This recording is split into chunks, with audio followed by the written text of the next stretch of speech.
It's practice and more practice for the Tacoma Police Department. Don't just throw away your old holiday lights, recycle them. And we've got some tips to help if the power goes out. All that and more coming up next on Tacoma Report.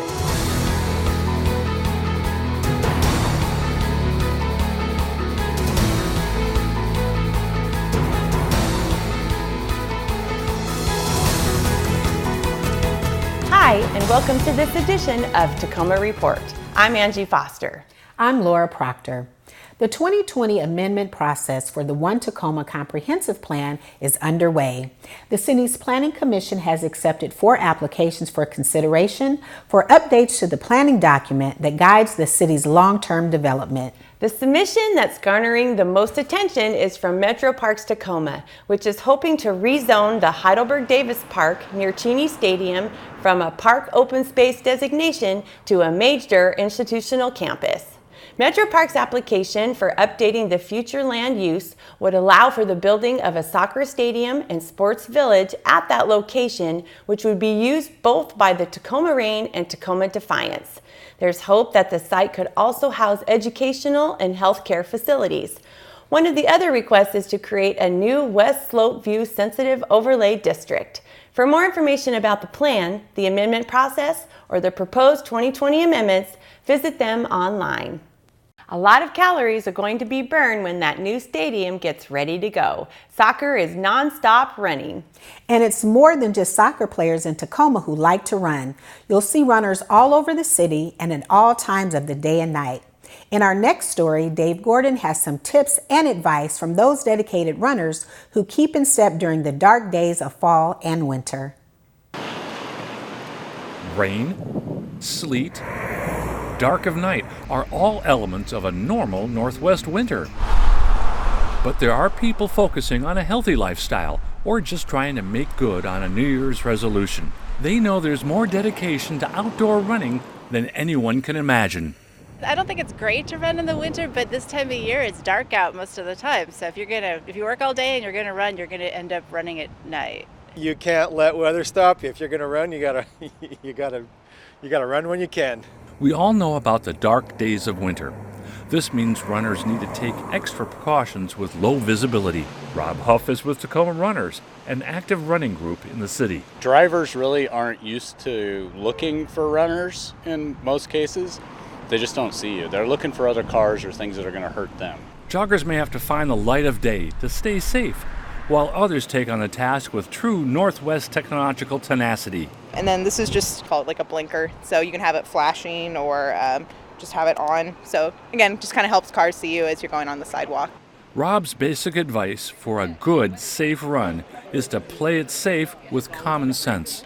So don't step out in the street in front of a car expecting that they're going to yield the right of way because they may not even see you. Pick a route that has some street lights on it. Because you will be able to see a little bit better and cars might be able to see you a little bit better.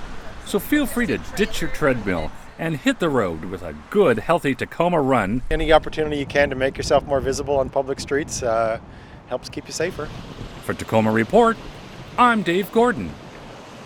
We might begin to see even more runners when those New Year's resolutions, which are just around the corner, kick into gear. To ensure you stand out while running in Tacoma, always have lights and high visibility running gear.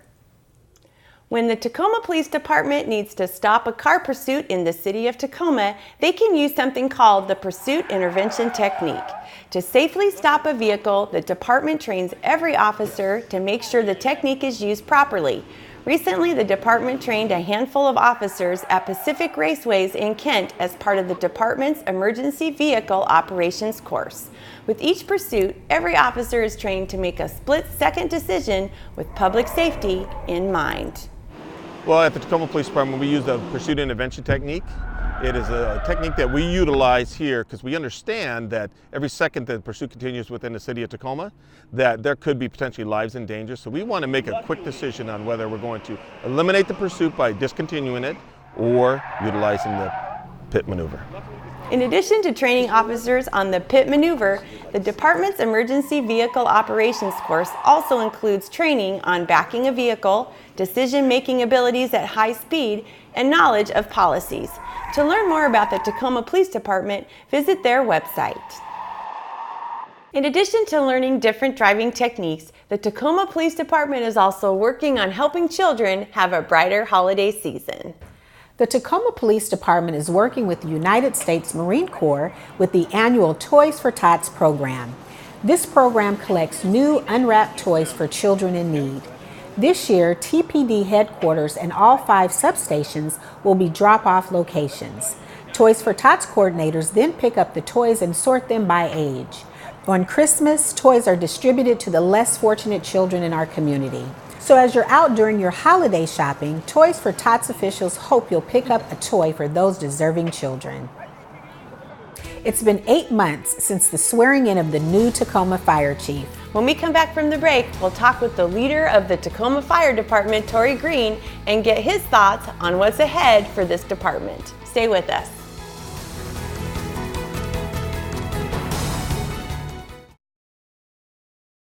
For most of 2019, the Tacoma Fire Department has been under the helm of Chief Tori Green. We are lucky enough to have him in the studio today to talk about the fire department and what the future holds for this group, which not only handles fire calls, but also requests for emergency medical services. Chief Green, thanks for joining us today. Thanks for having me. It's so good to have you here on the show. It's great to be here. Absolutely. So, Chief Green, tell us about your background in fire service.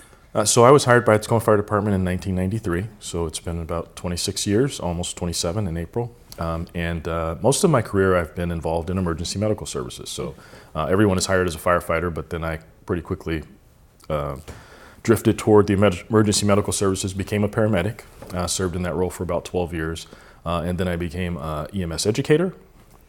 Did that for 3 years, and then I became the medical services officer, which oversees all of the paramedics, and that role I did for several years, and then I moved into a brief period of time as a assistant chief of EMS and training, and then I moved into my previous role, which I was in for 7 years, was the deputy chief of administration. Wow, lots of experience. A little bit.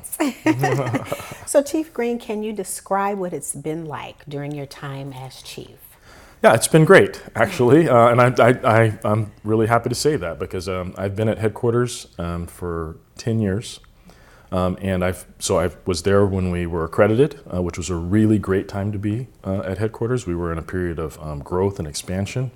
I was there when the recession hit, and when we lost upwards of 50 firefighters, and we're threatening to close stations just to keep within budget.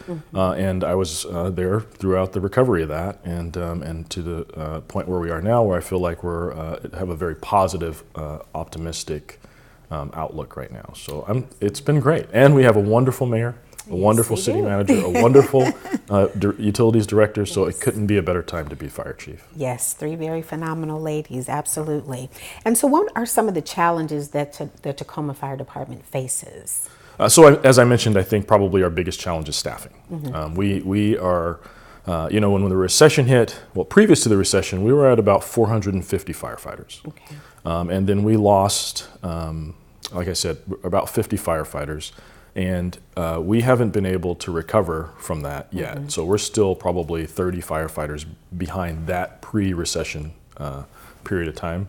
And the call volume for us, despite our best efforts, has not decreased. It's always gone up. And so back when we were at 450, we were running about 30,000 calls per year, and now we're running about 40,000 calls per year with 30 less people. Wow. And so it's staffing is the reason that's important is because the people that are doing the work are doing more work. And so you can only do the kind of work that we do so much before it takes its toll. I think it takes its toll anyway. Right.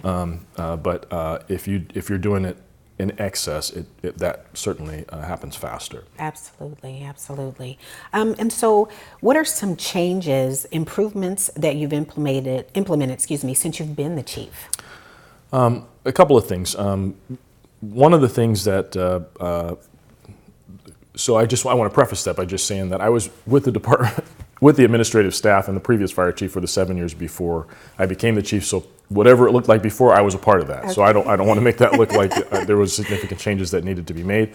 But one of the things that we heard loud and clear, including that was in our department as well as throughout the city as a part of the city employee survey, was the lack or the need for communication. Mm-hmm, mm-hmm. And so one of the things that I have really focused on is being extremely transparent with the people that work for me so that they know not only what I'm doing, but why I'm doing it, and to not put myself in a situation where I'm making decisions in a vacuum.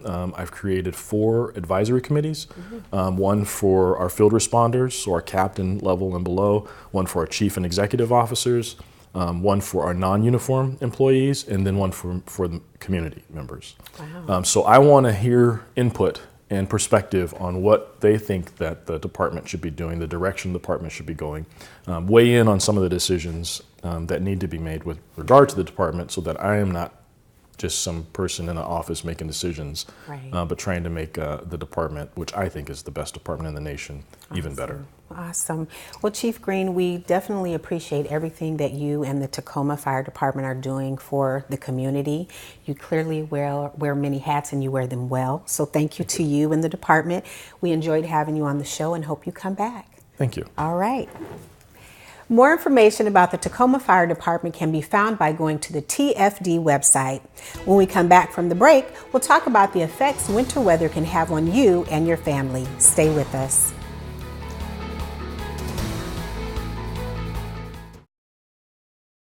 When extreme winter weather hits, fallen trees and landslides can occur. The city's Street Operations Division removes landslides and sections of downed trees that are blocking streets or sidewalks. When this happens, they're available to respond to community emergencies 24 hours a day, 7 days a week.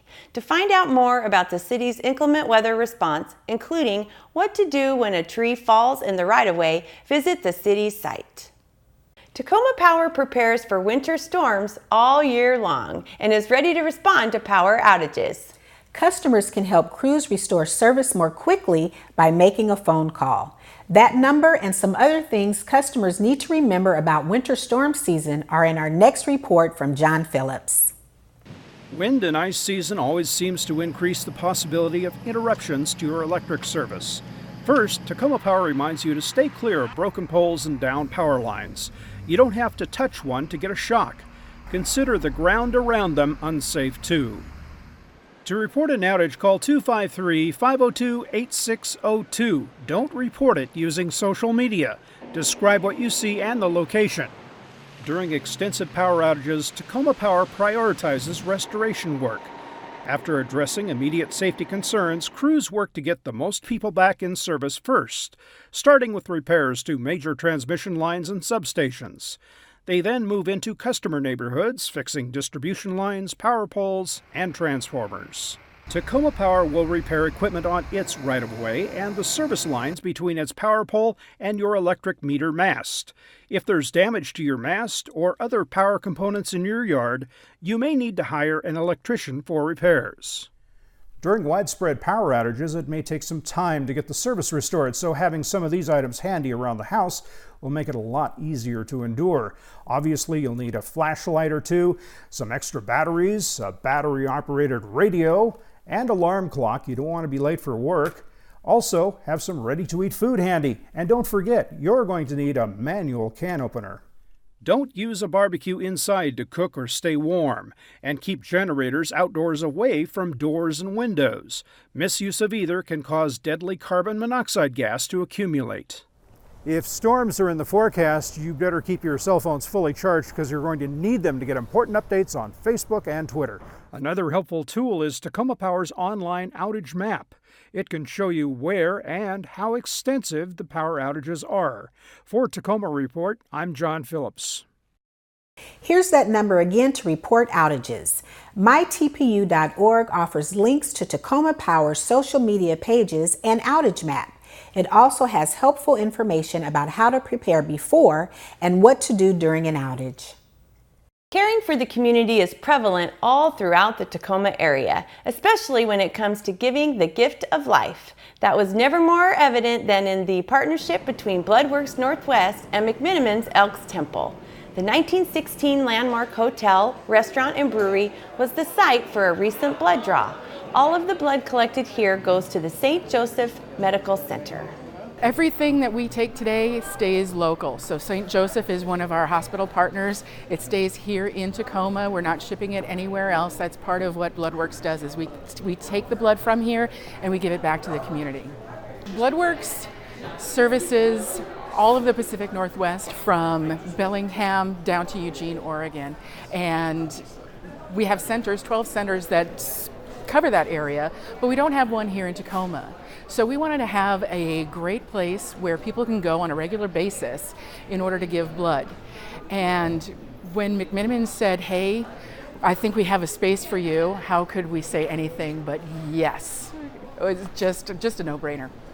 There were more than 60 people who donated on this day, and donors received numerous thank you items such as a restaurant gift certificate, a t-shirt, tickets to an event at McMenamins, as well as the satisfaction of knowing that their donation is going to help many other people. Nominations for the 2020 City of Destiny Awards are being accepted now through Friday, February 7th, 2020.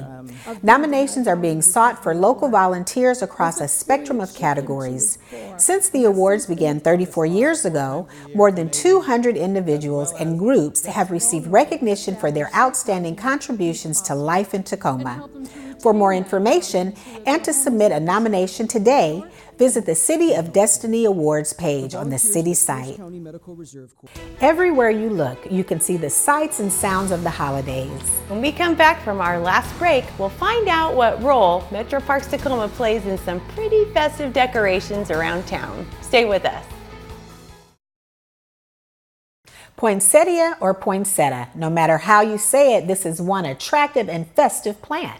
You're going to start to see a lot more of these holiday favorites sprouting up all over the city, thanks in part to the professionals at Metro Parks Tacoma Greenhouse. Originally from Mexico, poinsettias are quite finicky when it comes to growing them into a bright crimson and green plant timed for the holidays. Metro Parks horticulturists spend months keeping them pruned, watered, and dark. Yes, dark, because the growers have to trick the foliage into turning red with just the right amount of light intensity. For a dazzling example of what they will look like, stop by the W.W. Seymour Conservatory in Wright Park. Do you have old, burned out holiday light string stands sitting around the garage or attic? Then you're in luck. Don't throw them into the garbage. The Tacoma Recycle Center accepts holiday lights year-round, lights, wire, and all. They do request that if lights are incorporated in any kind of decorative frame, that the frame be removed and it can be recycled separately. To find out more, visit the Recycle Center page on the city site.